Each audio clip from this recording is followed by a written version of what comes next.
जय श्री राम। आज का रामायण पाठ शुरू करते हैं। दोहा संख्या 305 से।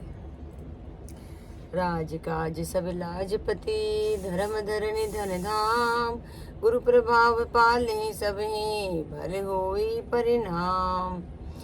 राज्य का सब कार्य, लज्जा प्रतिष्ठा धर्म पृथ्वी धन घर, इस सौभाग्य पालन रहस्य गुरु जी का प्रभाव सामर्थ्य करेगा और परिणाम शुभ होगा। सहित समाज तुम्हारे हमारा, पर बने गुरु पर सादे रखवारा। मातु पिता गुरु स्वामी निदेशु, सकल धर्म धरनी धरे सेसु। गुरु जी का प्रसाद अनुग्रही घर में और वन में समाज सहित तुम्हारा और हमारा रक्षक है। माता पिता गुरु और स्वामी की आज्ञा का पालन समस्त धर्म रूपी पृथ्वी को धारण करने के लिए शेष जी के समान है। सो तुम करहु करावहु मोहु, ताते तरनी कुल पालक हो। साधक एक सकल सिद्धि देनी, कीरति सुगति भूमि मते मय बेनी।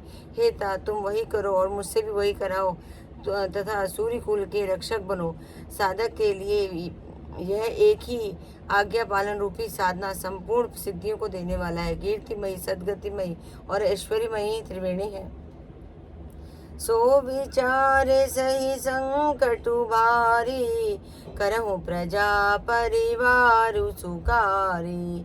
बाटी विपत्ति सबही मोहि भाई, तुम ही अवधि भरी बड़ी कठिनाई। इसे विचार कर भारी संकट सहा कर भी प्रजा और परिवार को सुखी करो। हे भाई, मेरी ऐसी विपत्ति सभी ने बांट लिए, परंतु तुमको तो अवधि 14 वर्ष तक बड़ी कठिनाई है, सबसे अधिक दुख है। जानि तुम ही मृदु कहूँ कठोरा, कुसमय तात न अनुचित मोरा। होई कुठाए सुबंधु सहाय, ओढ़ी अहि हाथ हसने के धाय। तुमको कोमल जानकर भी मैं कठोर वियोग की बात कह रहा हूँ। हे तात, बुरे समय में मेरे लिए कोई अनुचित बात नहीं है। कठोर को अवसर में श्रेष्ठ भाई ही सहायक होते हैं। वज्र के आघात भी हाथ रोके जाते हैं। सेवक कर पद नयन से, मुख सोही साहिब हो। तुलसी प्रीति की रीति सुनी, सुख बिसराए सोई। सेवक हाथ पैर और नेत्र के समान और स्वामी सुख के मुख के समान होना चाहिए। तुलसीदास जी कहते हैं कि सेवक स्वामी को ऐसी प्रीति की रीति सुनाकर सकुची उसकी सराहना करते हैं। सभा सकल सुनि रघुबर बानी, प्रेम पयोधि हमें जनुसानी।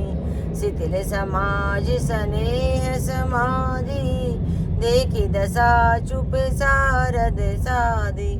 श्री रघुनाथ जी को वाणी सुनकर भी जो मानो प्रेम रूपी समुद्र के बंधन से निकले हुए अमृत में सनी हुई हो, सारा समाज शिथिल हो गया हो, सबको प्रेम समाधि लग गई हो, ऐसी दशा देखकर सरस्वती जी ने भी चुप साध दी।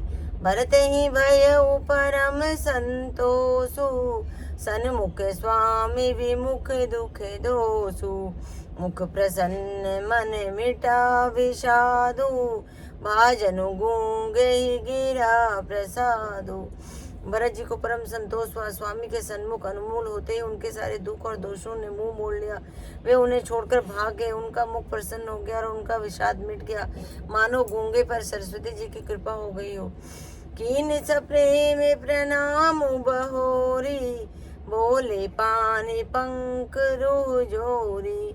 नाथ भयउ सुख साथ गए को, लेहु लाहु जग जन्म भय को। उन्होंने फिर प्रेम पूर्वक प्रणाम किया और कर कमलों को जोड़ के बोले, हे नाथ, मुझे आपके साथ जाने का सुख प्राप्त हो गया और मैंने जगत में जन्म लेने का लाभ भी पा लिया। अब कृपालु जस आयसु होई, करो शीस धरि सादर सोई। सो अवलंब देव मोहि देई, अवधि पारु पावे जे से। हे कृपालु, अब आप जैसी आज्ञा दें उसी को मैं सिर धर कर करूँगा पाठ, आदर पूर्वक करूँ। परंतु देव आप मुझे वह अवलंब को ये सहारा दें जिसकी सेवा कर मैं अवधि का पार पार पाऊँ, अवधि को बिता दूँ। देव देव अभिषेक हिते गुरु आसनु पाई, आने सब तीरथ सलिलू ते कह का रजाई। जय सिया राम जय सिया राम, मेरे प्रभु राम जय सिया। आज की कथा यहीं से।